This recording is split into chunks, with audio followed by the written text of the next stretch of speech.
Merhaba arkadaşlar, Ören Hanım YouTube kanalıma hoş geldiniz. Bugün size iki şiş, iki renkli bebek patik modeli anlatacağım.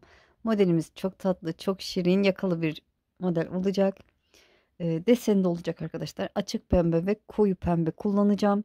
Elimde böyle kalan iplerim vardı. Onları değerlendireceğim. Ben iplerinin içinden çekerek ördüğüm için bu şekilde oluyor. O yüzden böyle farklı gelebilir size. Orta kalınlıkla bebe yünüyle öreceğim. 3 numara şiş kullanacağım. Ne kadarlık bebişler olur diye sorarsanız da 3 ay ile 1 yaş arası olur. Daha büyük yapmak isterseniz yorum kısmına yazın. İnşallah yardımcı olurum sayı konusunda. Evet, hazırsanız şöyle iplerimi kenara alayım. Evet, açık pembe ipimi aldım, ikiye katladım. 49 tane ilmek atalım arkadaşlar. Taban artırması yapmayacağım. Düz bir şekilde öreceğim tabanını. Tek sayı 49 ilmek atalım. Sonrasını göstereceğim.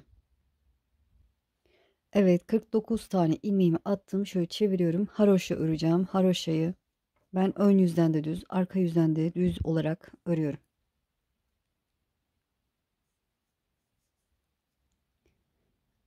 Evet, haroşa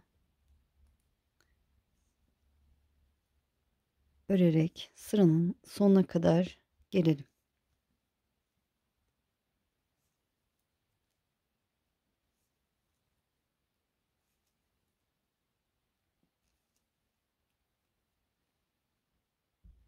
Evet, sıranın sonuna yaklaştım. Son iki ilmeğim kaldı. Onları da haroşa örerek sırayı tamamladım. Çevirdim. Bakın ön yüzde bir sıra haroşamız oluştu bile. Kenar düzgün olsun diye ipimi kendime doğru alıyorum. İlk ilmeği örmeden sağ işimi aldım. Ve yine haroşa örerek devam ediyorum. Bu şekilde haroşa öreceğiz. 6 sıra haroşa olana kadar örelim. Şöyle ön yüzde 6 sıra haroşa görüntüsü olana kadar örelim. Sonrasını göstereceğim. Evet, gördüğünüz gibi 6 sıra ördüm. Beraber haroşa dişlerini sayalım. 1, 2, 3, 4, 5, 6. Evet, 6 sıra olana kadar ördük. Şimdi burada desene başlayacağız. Şöyle ilk ilmeğimi çıkışta ördüğüm için şimdi söküyorum arkadaşlar. Diğer rengime geçeceğim, o yüzden ilk ilmeğimizi sökelim. Sonra koyu pembe ipimi alıyorum. Desene başlıyoruz. İlk ilmeğimi örüyorum. Düz örüyorum. Sıradaki ilmeği örmeden alıyorum. Sıradakini örüyorum. Sıradakini örmeden alıyorum. İpim arkada. Bir ilmek düz örüyoruz. Bir ilmeği örmeden alıyoruz. Bir ilmek örüyorum. Bir ilmek örmeden alıyorum. Bir ilmek örüyorum. Bir ilmek örmeden alıyorum. Evet, bir ör, bir örmeden al. İpimiz de arkada olacak. Bu şekilde sıranın sonuna kadar gelelim. Evet, sıranın sonuna geldim. Son iki ilmeğim kaldı. Bir örmeden aldım. Son ilmeğimi de örüp sıramı tamamladım. Çeviriyorum. İpi kendime doğru aldım. İlk ilmeğimi örmeden sağ işimi alıyorum. Sıradaki ilmeği de örmeden sağ işimi alıyorum. Bir ilmek, bakın pembe, koyu pembe olanları örmeden al, yani ördüklerimi düz örüyorum. Örmeden aldığım ipimi kendime doğru alıp örmeden sağ işimi alıyorum. İpimi arkaya alıp ördüğüm ilmeği yine örüyorum. Düz olarak örüyorum. Örmeden aldığım ipimi kendime doğru alıp örmeden sağ işimi alıyorum. Koyu pembeleri düz olarak örüyorum. Açık pembeleri örmeden sağ işimi alıyorum.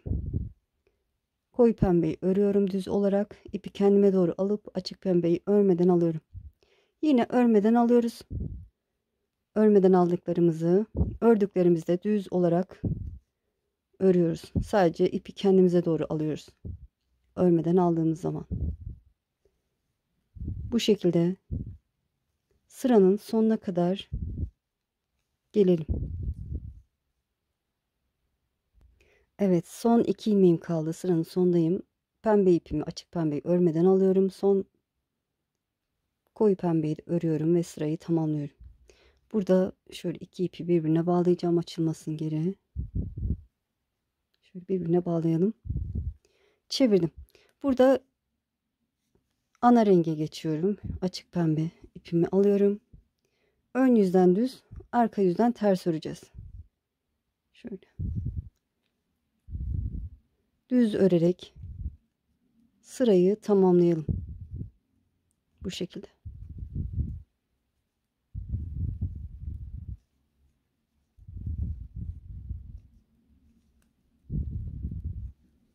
Evet, deseni yaptıktan sonra açık pembe ipimle bir sıra ön yüzden düz, arka yüzden de bir sıra ters öreceğim. Sırayı tamamlayalım. Evet, düz örerek sırayı tamamladım, çevirdim, arka yüzdeyim.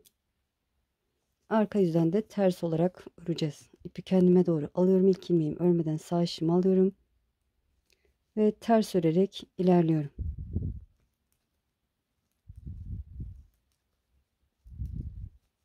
Sıramızı tamamlayalım. Evet, ters örerek sırayı tamamladım. Son ilmeği örmedim arkadaşlar, diğer renge geçeceğimiz için. Şöyle çevirdim. Bakın, bir desenimiz bitti. Şimdi ikinci desene başlayacağız. Yani koyu pembe ipimi alıyorum. Bir tanesini, ilkini örüyorum. İkinciyi örmeden sağ işimi alıyorum. Bir ilmek örüyorum. Bakın, denk üst üste denk düşüyor. Sıradakini örmeden alıyorum. Bir tanesini örüyorum. Bir tanesini örmeden alıyorum. Bir örüyorum. Bir örmeden alıyorum. Bir ör, bir örmeden al. Bir ör, bir örmeden al. Evet. Bu şekilde iki desen daha yapacağız arkadaşlar. Birinci deseni yaptık. Birinci deseni yaptığımız gibi bir ör, bir örmeden al ve bu sırayı tamamlayacağız. Arka yüzden de aynı şekilde yine bir öreceğiz, bir örmeden alacağız ama ipimiz kendimize doğru olacak örmeden aldığımızda. Sonra iki sırada açık pembe ipimle gideceğim. Ön yüzden düz, arka yüzden ters öreceğim. Sonra üçüncü desene başlayacağım. Aynı burada yaptığım gibi. Bu şekilde 3 deseni tamamlayalım. Sonrasını göstereceğim. Evet, gördüğünüz gibi 3 desenimi tamamladım. Pembe ipimle de üçüncü deseni yaptıktan sonra ön yüzden düz, arka yüzden ters gitmeyi unutmadım arkadaşlar. Bu şekilde. Şimdi ortada 15 ilmek kalacak şekilde 17 ilmeğimizi örelim. 17 ilmeğimi bir örüyorum. Haroşa yapacağız. O yüzden düz örerek ilerliyorum. 3, 6, 7, 8, 9, 10, 11, 12, 13, 14, 15, 16, 17 ilmeğimi ördüm. Tekrar sayalım. 3, 6, 9, 12, 15, 16, 17.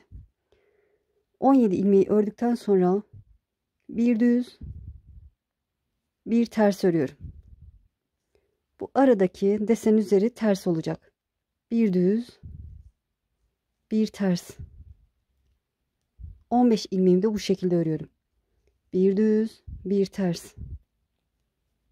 Bir düz, bir ters. Bir düz, bir ters. Bir düz, bir ters. Bir düz, bir ters. Şöyle sayalım. 17 ilmek kalacak. 3, 6, 9, 12, 15, 16, 17.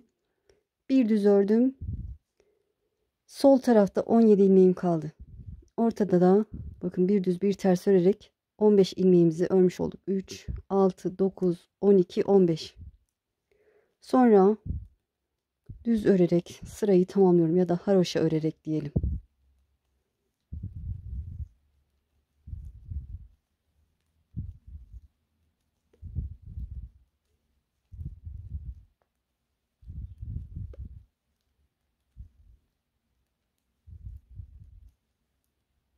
Evet, sırayı tamamladım. Çevirdim, arka yüzden 17 ilmeğimi haroşa örüyorum. İpi kendime doğru aldım. Haroşa yani düz örüyorum. 2, 3, 4, 5, 6, 7, 8, 9, 10, 11, 12, 13, 14, 15, 16, 17 ilmeğimi haroşa ördüm. Şimdi 15 ilmeğimi bir ters bir düz şeklinde öreceğim. Sıradaki ilmeğim ters, düz ilmeğimi düz örüyorum. Bir ters, bir düz. Bir ters, tersi ters, düzü düz. Bir düz. Bir ters, bir düz, bir ters, bir düz. Bir ters, bir düz, bir ters, bir düz, bir ters. Şöyle sayalım. 3, 6, 9, 12, 15, 16, 17 ilmeğim kaldı. Haroşa örerek sırayı tamamlayalım. Evet, sırayı tamamladım. Şöyle burada pembeyle koyu pembe ipimi şöyle şu şekilde çeviriyorum. İpimi kesmek istemiyorum. Üstü aldım. 17 ilmeğimi haroşa örerek ilerliyorum. 2, 3, 4, 5, 6, 7, 8, 9, 10, 11, 12, 13, 14, 15, 16, 17. 17 ilmeğimi ördüm. Şimdi bir düz bir ters ilmeklerime geldim. Burada eksiltme yapacağız. Düz ve ters ilmek ikisini bir düz olarak örüyorum. Düz ve ters ilmeğin ikisini bir düz olarak örüyorum. Karşımda düz ve ters ilmeğim var. İkisini bir düz olarak örüyorum. Düz ve ters ilmeğim var. İkisini bir düz olarak ördüm. Düz ve ters ilmek ikisini bir düz olarak ördüm. Düz ve ters ilmeğim var. İkisini bir düz olarak ördüm. Yine düz ve ters ikisini bir örüyorum. Son olarak bir tane düz kaldı. Onu da düz örüp burun eksiltmemi tamamladım. Bakın. Kaç tane düz ilmeğim kaldı? 3, 6, 7, 8 tane düz ilmeğim var ortada. Sonra haroşa örerek sırayı tamamlayalım.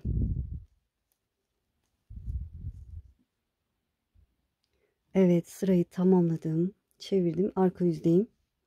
17 baştaki 17 ilmeğimi haroşa örüyorum.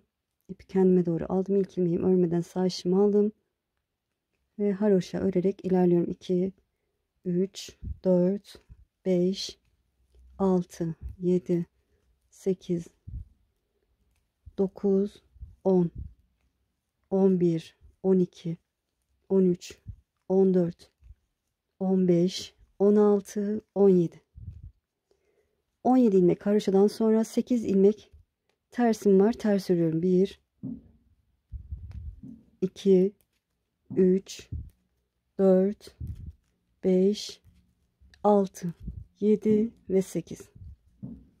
Kalan 17 ilmeğimi haroşa örerek sırayı tamamlıyorum. Evet, sırayı tamamlayalım.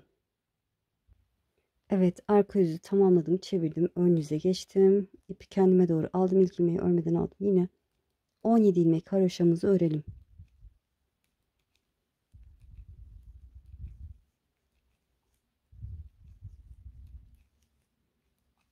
Düz ilmeklere gelene kadar örüyoruz. Evet, 17. ilmeğimi ördüm. Şimdi sıradaki 2 düz ilmeğin ikisini bir örüyorum. Sıradaki 2 düz ilmeğin ikisini bir örüyorum. Sıradaki 2 düz ilmeği, bakın bunları sola doğru kesmiş olduk. Bunları da sağa doğru keselim. Yönünü şöyle bu şekilde kesebiliriz. Biraz sıkı örmüşüm ama.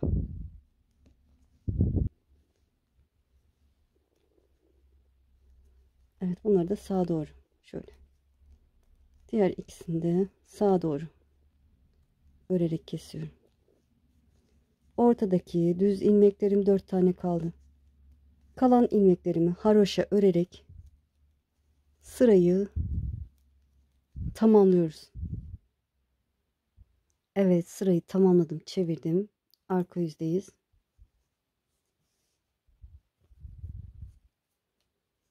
17 ilmek haroşamızı örüyoruz.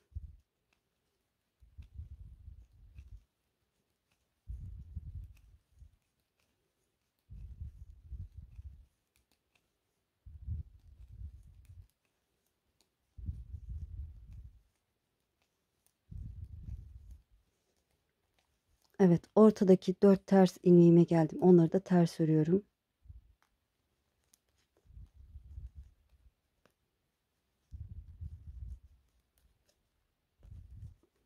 Kalan 17 ilmeğimi de haroşa örüp sırayı tamamlıyorum. Sırayı tamamlayalım. Evet, sırayı tamamladım, çevirdim, ön yüzdeyim. Bakın 3 sıra haroşamız oluştu. İpi kendime doğru aldım, ilk ilmeğimi örmeden aldım. Yine 17 ilmeğimizi haroşa olarak örelim.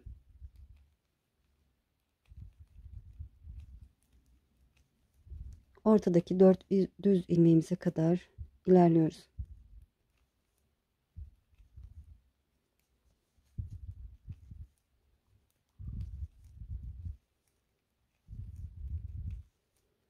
Evet, şimdi sıradaki 2 düz ilmeğin ikisini bir düz olarak ördüm.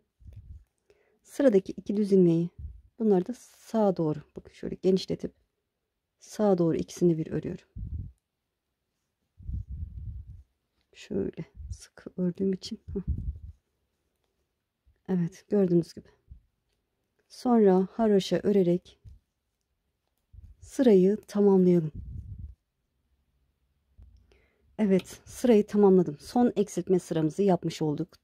Şişimizde benimle aynı sayıda başladıysanız 36 tane ilmeğimiz var. Çevirdim. Arka yüzden artık bütün ilmeklerimizi haroşa olarak örelim.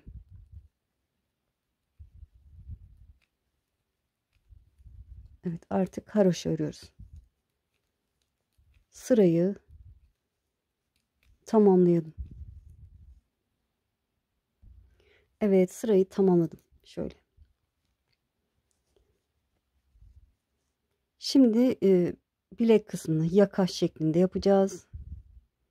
O yüzden burada pembe ipimizi dikmek için biraz uzun bırakıp keselim arkadaşlar. Şöyle. Uzun bıraktım ve kesiyorum. Koyu pembe ipimi aldım. Şöyle koyu pembeye, diğer renge geçişte ben son ilmeği söküyorum arkadaşlar. Böyle daha iyi oluyor. Söküp tekrar şişime geçirdim. İlk ilmeğimi ördüm. Şimdi ne diyeceğimi unuttum, o yüzden kapattım. Kusuruma bakmayın. Şöyle. Evet, bağcık geçirmek için delik oluşturacağız. İlk ilmeğimizi ördük. Sıradaki 2 ilmeğin ikisini bir örüyorum. Bir doluyorum. Sıradaki 2 ilmeğin ikisini bir ördüm. Bir doladım. Sıradaki 2 ilmeğin ikisini bir ördüm. Bir doladım. Sıradaki 2 ilmeğin ikisini bir ördüm. 18 ilmeğimizi bu şekilde öreceğiz. Bir doladım. Sıradaki 2 ilmeğin ikisini bir ördüm. Bir doladım. 2 ilmeğin ikisini bir örüyorum. Bir doluyorum. 2 ilmeğin ikisini bir örüyorum. Bir doluyorum.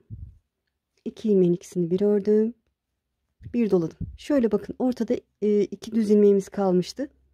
O ilk düze kadar bakın. İlk düzüm. Şimdi karşımda, onu da tek örüyorum. Ve şöyle sayalım. 18 tane olması lazım. 36'nın yarısı 18.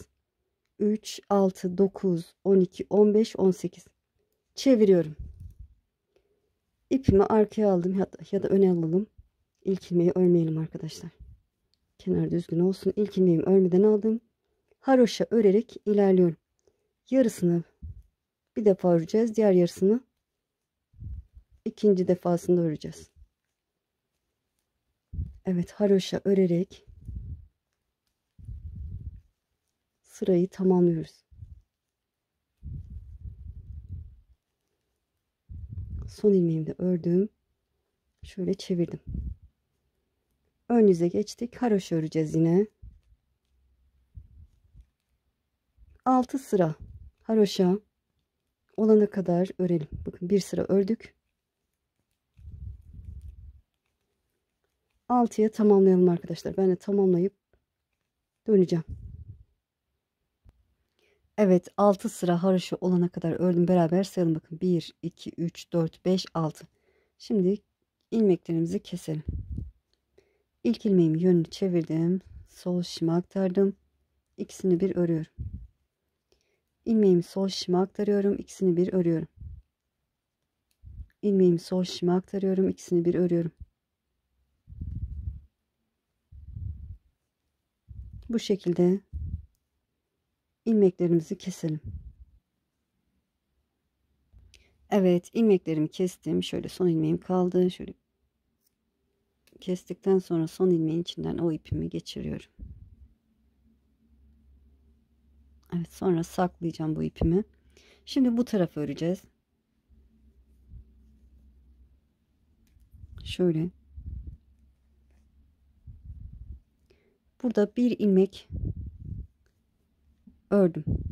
Bir ilmek ördükten sonra bir doladım. Evet, burada dediğim gibi burada başlarken yaptığımız gibi yapmadık. Devamında sonunda yaptığımız gibi yapıyoruz. Bir ilmek ördük, bir doladık. Sıradaki iki ilmeğin ikisini bir örüyorum. Bir doluyorum. Sıradaki iki ilmeğin ikisini bir örüyorum. Bir doluyorum. İki ilmeğin ikisini bir ördüm. Bir doladım. İki ilmeğin ikisini bir ördüm. Bir doladım. İki ilmeğin ikisini bir ördüm. Bir doladım. Evet, iki ilmek ör, bir dola. Bu şekilde sıranın sonuna geliyoruz. Evet, iki ilmeğin ikisini bir ördüm. Ördükten sonra burada dolamıyorum. Son ilmeğimi de örüyorum. Sayalım, 18 ilmek olması lazım. 3, 6, 9, 12, 15, 18. Çevirdim. Arka yüzden haroşa öreceğiz. İpi kendime doğru aldım. İlk ilmeğimi örmeden sağ şişimi alıyorum. Ve haroşa örerek ilerliyorum.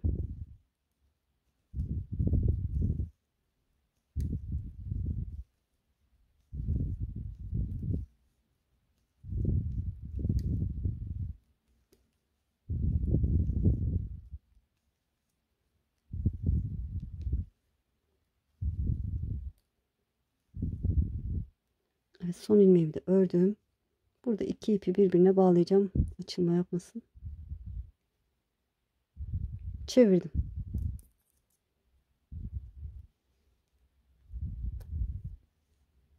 Şöyle ipi kendime doğru aldım. İlk ilmeğimi örmeden alıyorum. Ve haroşa örerek devam ediyorum. 6 sıra haroşa olana kadar örelim. 6 sıra ördükten sonra burada kestiğimiz gibi keselim arkadaşlar. Sonrasını göstereceğim.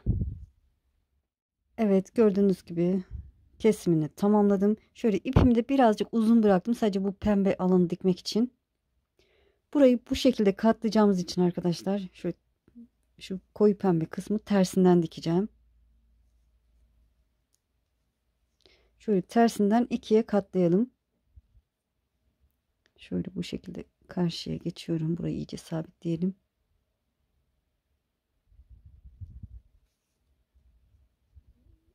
Şöyle haroşa telini alacak şekilde karşılıklı dikelim.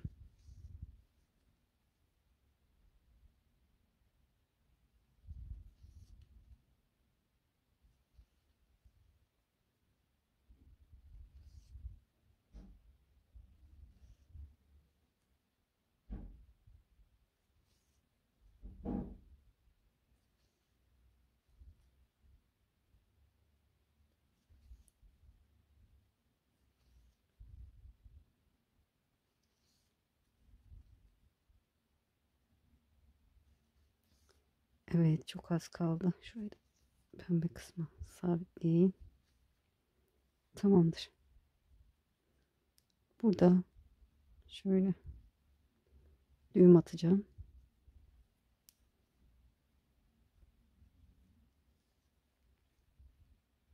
Şöyle biraz ipimi yürüteceğim. Fazlasını kesiyorum. Evet, modelin düz kısmını çevirelim. Burayı da böyle gizlemek maksadıyla dikebilirsiniz arkadaşlar. Şöyle katlayacağız ama hoşunuza gitmezse gizleyebilirsiniz. Evet, açık pembe ipimi iğnemi geçireyim. Evet, şimdi şöyle şu şekilde tutuyorum. Düz taraftan dikeceğim. Şöyle haroşa tellerini alınca düzgün görüntü oluyor.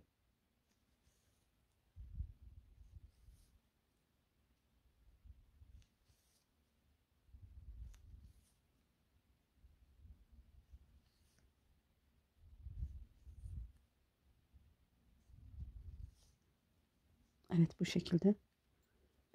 Bu kısma gelince de şöyle şu şekilde dikeceğim, bakın. Şöyle giriyorum. Bu taraftan da bu şekilde giriyorum.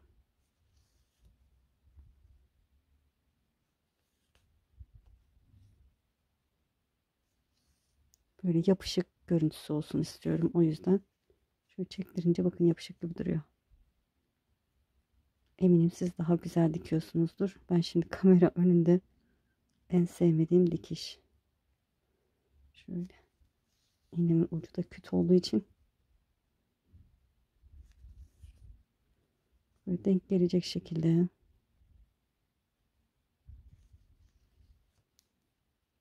karşılıklı dikiyorum.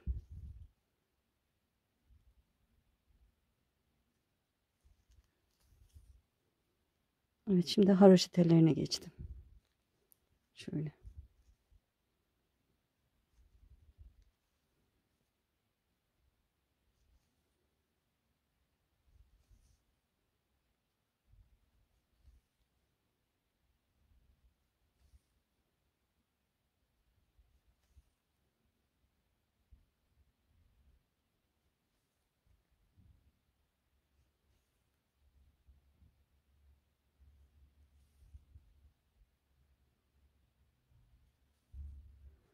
Evet, son haroşa telini aldım. Şimdi topuk alt kısmını şöyle, burayı da bu şekilde dikiyorum. Şöyle.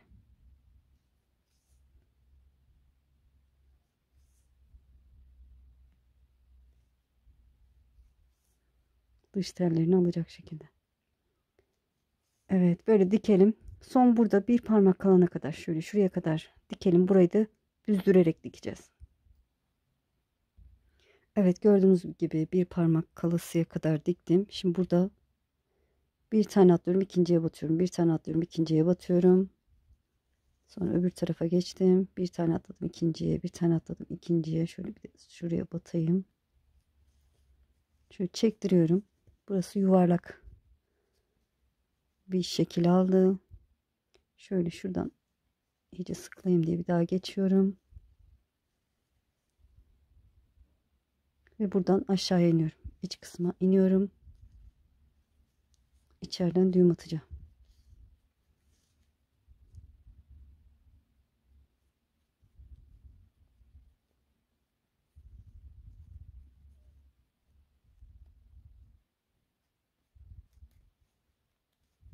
Tamamdır. Şöyle ipimi saklamak adına iğnemle biraz ilerliyorum. Fazlasını kesiyorum. Evet, tamamdır. Şöyle yakalı, çok hoş bir patik oldu. Şimdi bağcık yapacağız arkadaşlar. Bağcık için koyu pembe ipimi alıyorum. Evet, koyu pembe ipimi aldım. 2 metre bir karıştan biraz fazla kestim. 2 metreden bir karış fazla, biraz da fazla, hafif fazla kestim. Şöyle ikiye katladım. Şöyle şunun üzerine şunu yerleştiriyorum. Bu şekilde dışa doğru iyice büküyorum. Zincir de çekebilirsiniz. Bu şekilde de yapabilirsiniz. Size kalmış. Şöyle iyice bükelim. Burası sabit dursun. Evet, gördüğünüz gibi iyice büktüm. Yeterli. Şöyle diğer ucunu alıyorum. İki ucu birleştiriyorum. Şöyle bu şekilde eşit şekilde dağıtıyorum. Böyle yaparak. Buraya bir düğüm atıyorum. Şöyle birazcık da bırakıyorum bakın. Uç kısmını kesiyorum şöyle. Düzeltelim. Diğer tarafı da aynı şekilde olsun diye şöyle düğüm atıyorum. Çektirip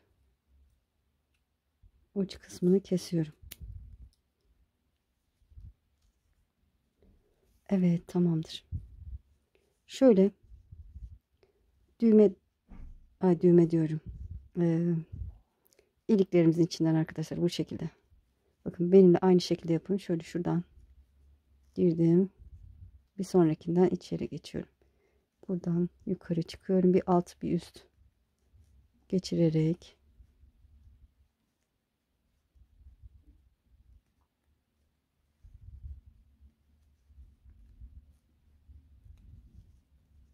ilerleyelim. Evet, diğer tarafa kadar gelelim. Evet, bağcığını da tamamladık. Mankenin ayağına geçirdim. Çok tatlı, çok şirin oldu. Şöyle diğerini de ben yaptım. Böyle muhteşem bir patiğimiz oldu. Hem erkek hem kız bebeklere uyar. Çok hoş, çok güzel bir model. Alt kısmında bu şekilde bakın.